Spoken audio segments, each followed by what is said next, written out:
The feeling that I got when I finished reading this novel is one of profound relief. Hello everyone, welcome to Harry's Book Cafe. Today let's talk about Grady Hendrix, The Witchcraft for Wayward Girls. Now this, I believe, is his seventh novel. Grady Hendrix is an American horror writer. He produced some absolutely phenomenal novels such as My Best Friend's Exorcism and the Southern Book Club Guide to Slayer Vampires, both of which I have read and enjoyed completely. He also produced a rather cute horror novel that pretends to be an IKEA catalog. Even the language is in Swedish, the title, Horror Store. Inside the book is completely resembling a catalog, but that's not the subject of today's discussion. Let's get into the actual book itself, The Witchcraft for Wayward Girls. I don't know if there is a category such as historical horror novels, but if there is one, this will be the book to fit in completely. The book is actually based on real-life historical phenomenon, and that phenomenon is maternity houses. Those maternity houses really start to gain popularity in the USA after the Second World War and the end of the 80s. Those maternity houses are scattered around USA, designed to take in single mothers, children, in other words, under 18, unwed mothers, or in their parlance, wayward girls who find themselves pregnant. Because of the social stigma, their parents will send the pregnant girl to stay hidden away from their normal society in those maternity houses until they can give birth to their babies.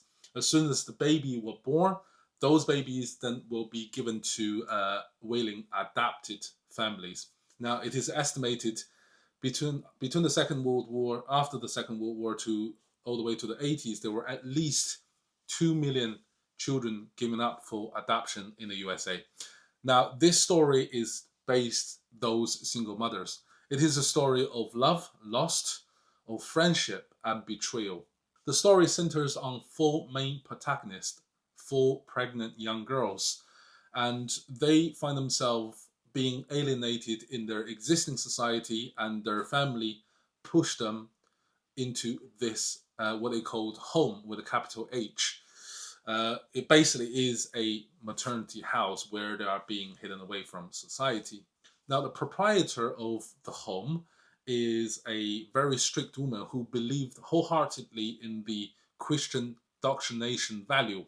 Now, because of this, she made absolute no allowance for the foolishness of youth, and she treated girls with righteous contempt. She wasn't evil necessarily. The writing made that perfectly clear, and that's one of the strengths of the writing of Hendrix. Because to portray this woman, the proprietor who has all the power of the house, to be evil, it will be significantly easier to write than writing a three-dimensional character that we have in the book. That really shows just how good a writer Grady Hendrix is. Now, the story started with one of the girls being forced into the home, and she starts to develop friendship with the girls within, and they all have different story to share. They find that they have absolute no agency in their life under this maternity house, and the decisions of what happened to their baby is completely taken out of their hand, and every day they felt completely powerless until one day they were approached by this rather mysterious woman who claimed to be a witch, who then bestowed, or rather borrowed, lended to them a book on witchcraft, with which they learned the skill. With that skill, they start to exert revenge on those adults who are the real power holders within the house. Now, the revenge is serious but petty. It does not lead to anything fundamental. It does not change their situation for long. I don't want to tell you too much about the plot for fear that I will give much away. What I can say is that the vast majority of the beginning of the book is quite slow, so be prepared. Things will really start to get exciting around 60 mark. And when that gets exciting, oh my gosh, it gets exciting in the most horrific and magnificent of ways. Now, before I go on, I just want to tell you there are a couple of trigger warnings I must let you know. Because we're dealing with child pregnancies, there are throughout the novel mentions of SA, as well as bodily horror, especially towards the end of the book. Now, the bodily horrors are very, very graphical, and that seems slightly out of line with what the book itself is involved throughout. It seems a little bit out of place. Those two bodily horrors are mainly a graphical description of giving birth. The first one was carried out in a hospital, and a certain medical intervention, a little option involving Caesars, are involved. And when I read that, I was thinking, oh my God, this is painful. But it was nothing compared to the second birth, which was carried out inside a house.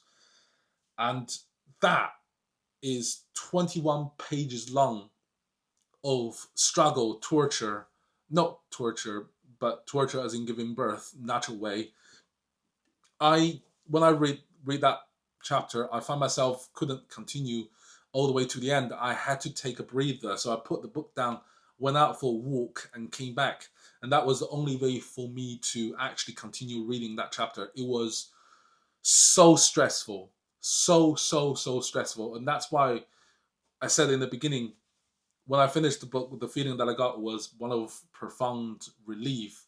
It was incredibly graphical description of giving birth and the struggle that was involved. And I find it really, really stressful. And I was really glad to actually fought through that chapter.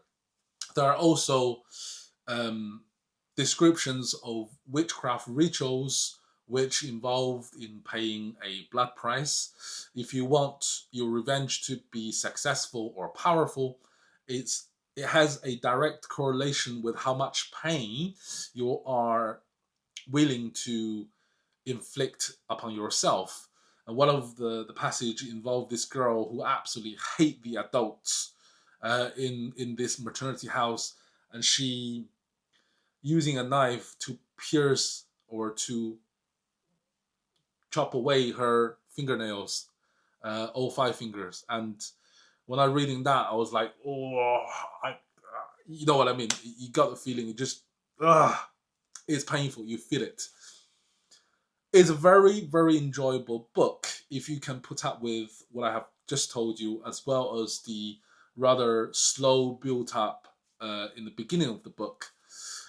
It is so well written, and that wasn't a surprise to me because Grady Hendrix, fastly becoming one of my favorite authors, if not my favorite author of all time, replacing Stephen King. His writing style has depth, and that's the other thing about this book.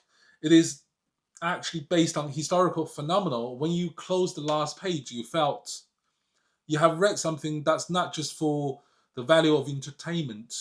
It is more than that. It is much more profound than just your standard variety horror novel. This is deep. This is profound. This criticizes, or rather brings the past to the sensibility of modern readers. For us to read something quite horrific as Maternity House and the social stigma facing those girls in the past seems unforgivable as well as unforgettable. And I think it documents just how much progress our society collectively have made over the last 100 years or so. It just documents this past, this incredible, horrible, terrifying past. It brings that into our faces and forcing us to recognize that past, forcing us to recognize the pain those girls must have been through. It was an incredible book. It's far more than just horror. It's a work of love, work of beauty. Hendrix's book, he has this unique prose that just makes you want to appreciate the lyrical nature of the writing itself. And here are some quotes I would like to share with you. This is the inner thought of the main protagonist, and she was really scared of her dad at the moment who wants to take her to the maternity house, and this is her inner thought. She knew she stood in a puddle of gasoline, and every word was a lit mattress falling from her lips. What a beautiful writing that is. So they were driving towards the maternity house. They were listening to radio to the baseball game. And when they drive through an area where there's really weak receptions, it says, a curtain of static ate the baseball game. Again, just beautiful, beautiful writing. They were on their way to the maternity house. She was pregnant. She found herself in need of using bathroom all the time. And this is a quick description. The station wagon jaunted over roadkill and lightning forked through her bladder. I'm in awe of his writing. It's just so beautiful. And this, again, just a simple sentence, but really makes the reader understand what the writer is trying to communicate. This was the first pregnant girl her own age she'd seen outside a mirror.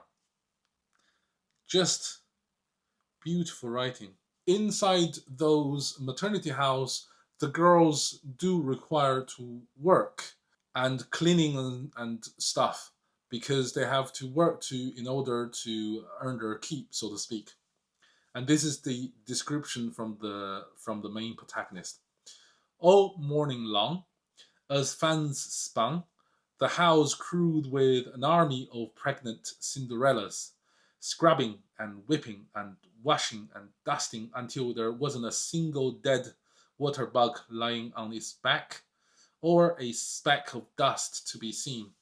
An army of Cinderella. What a beautiful way to illustrate what he's trying to communicate with. Describing how quiet the country becomes in the evening, or the house become in the evening. At night, it got country quiet. Describing how loud the crickets are singing in the evening. Despite the Led Zeppelin volume of crickets, everything felt very quiet. That's just so good. That is incredibly good. And I think those few sentences will really give you a sense of what the prose is like in this book. It is simply incredible. The writing is incredible. It's so well written. And the story itself has this massive depth that you don't really find in horror novels all that often. I highly recommend this book. I highly recommend any of Grady Hendrix's books. If you haven't read those already, please give it a try. Anyway, guys, I hope you enjoyed this book review. If you so, please give a thumb up, share it with your friends. It will really help a small channel like mine to grow in YouTube sphere. Anyway, guys, hope you enjoyed it. See you in the next episode. Cheerio.